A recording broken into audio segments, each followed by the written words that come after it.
Hey there, it's Dr. Claw walking you through getting started with your assignments in Monsters in Early British Literature and kind of showing you how to start navigating this course most effectively. So, I assume at this point you have already seen the syllabus video, so I'm not going to talk about that at all. We're just going to go straight to assignments.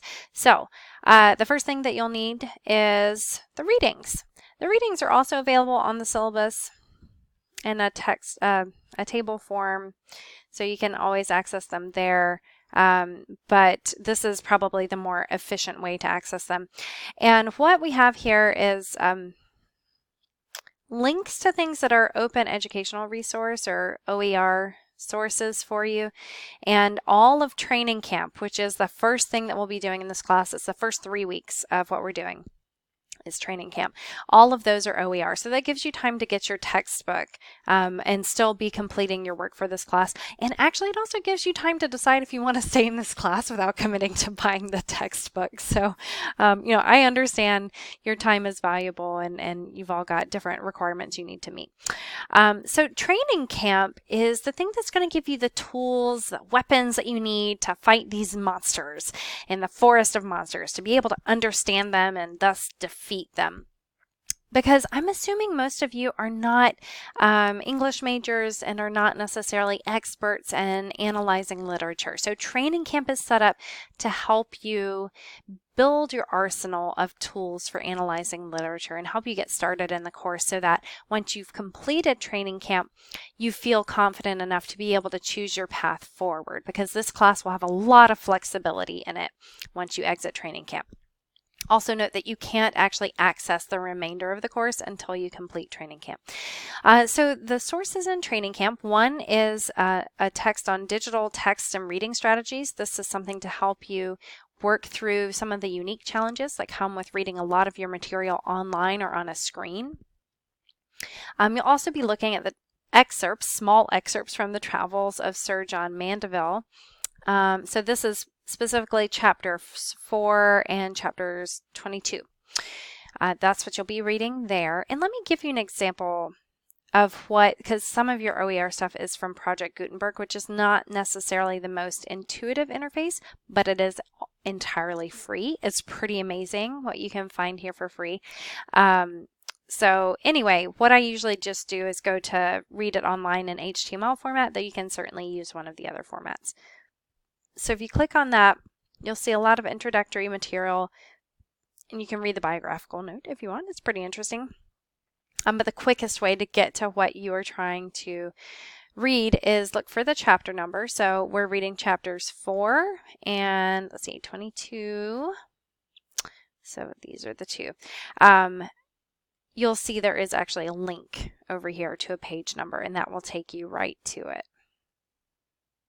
So theoretically, it was supposed to take us to chapter 4. It did not. So do double check the number that you're looking at.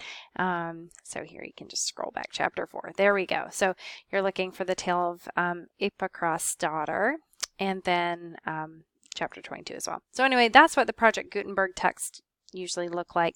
The other ones are probably a little more straightforward.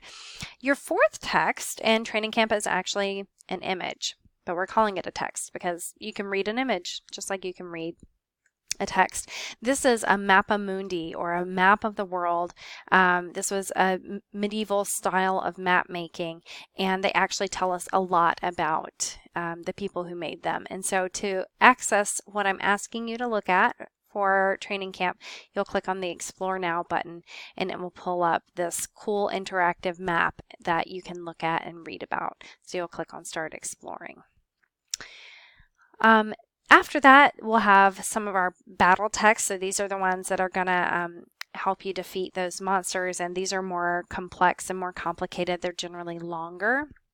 Most of these will be in your anthology, which is the Broadview Anthology of British Literature, or abbreviated as Babel, and these are page numbers. Some of them that are not in the Babel, I have linked to library resources. or some other kind of OER resource. And then if you bought your Babbel new, you'll have the 1818 version of Frankenstein. If you did not buy it new, please use this version of Frankenstein. Note that you will need to sign into your Clemson Library account in order to access it. Same thing with the Beast Library reading as well. But those are all free to you as Clemson students. Okay. Oh, and the Tempest, which is one of our options for battle text. This is actually a video recording of a performance of the Tempest. So this is not something you would read, but rather something you would watch. So if you're a visual learner, this could be a lot of fun for you. Also, if you like Shakespeare, or if maybe you've only ever read Shakespeare and never seen it, this would be a great option for you to kind of experience it in a different way. Okay, so those are the readings, which is what you need to be able to do in order to do assignments.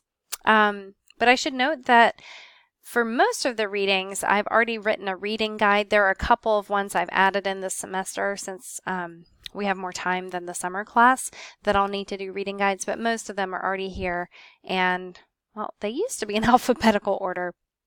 They're not right now, but you should be able to find the ones that you need. So, for instance, if you are working on your Mandeville reading and you're like, I don't even know what I'm looking at, I don't even know what to think about, well, check out the reading guide. I provide background for you. I suggest major concepts for you to look at. I talk about specific things in the 2 chapters that you're looking at. So definitely check out those reading guides. And those are all available from the home page. Just click on reading guides. Okay, let's look at some assignments now. Come over to modules, because this is mostly how you'll experience the assignments in the most organized fashion. You've probably already clicked on Yellow Dig posts, and this is training camp. So this is the thing I was talking about that you have to complete before you can move on to any of the other assignments in the class. And your due date for this, for the whole module, is September 13th. So you've got 3 weeks to read the 4 texts that I just talked about and to complete these assignments for them.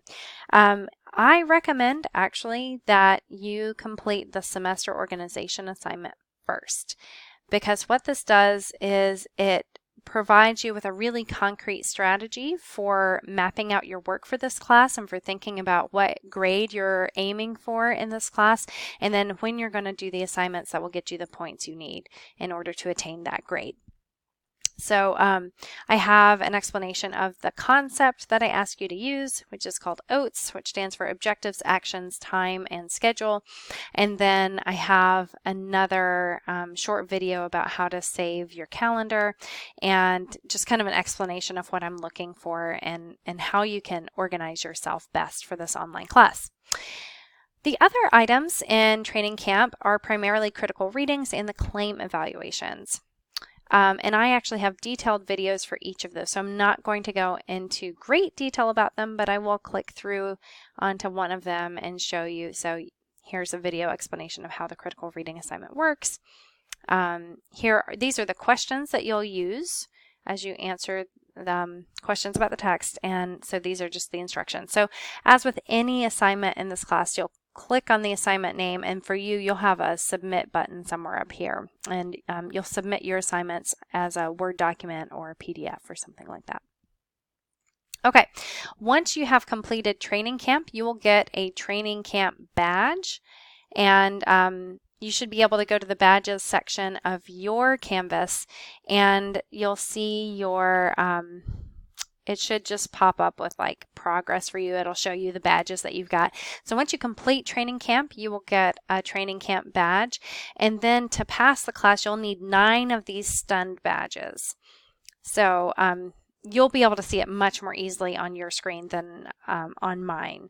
But basically, you can get a stunned badge for each text by meeting the minimum requirements for all of the assignments in that module. So, for instance, in training camp, you're doing the Travels of Sir John Mandeville. Let's say you're like, well, I've already done one of those. I might as well do the rest of them. So in order to get a badge, a stunned badge for this module, you would need to read the reading guide. You will have already completed critical reading. You'll need to complete claim formulas, current cultural connections, favorite quotes, and mini arguments. If you meet the minimum points, which are listed right here, for each of those, then you'll get your stunned badge. So you'll need to do that for 9 of the 14 texts. All right, and like I said, I have detailed assignment walkthrough videos, so I'm not going to go into a lot of the assignment instructions right now. There are some required assignments, and these are primarily writing assignments, and I want everyone to complete them because they help us meet the objectives and outcomes of the course, and a lot of them are required by the English department in the university. So one thing to note, however, is that the only one of these that has a firm due date is the final exam. The rest of these, I have due dates on here, but those are suggested due dates, and I will not assess a late penalty if you turn them in after that. However, keep in mind that if you turn in your analytical paragraph and then the next day your rough draft and then the day after that your final draft, you're probably not going to get feedback on any of that. And so your points won't be as high as they could be if you turn them in early enough to be able to get feedback. So that's just something to keep in mind. Okay.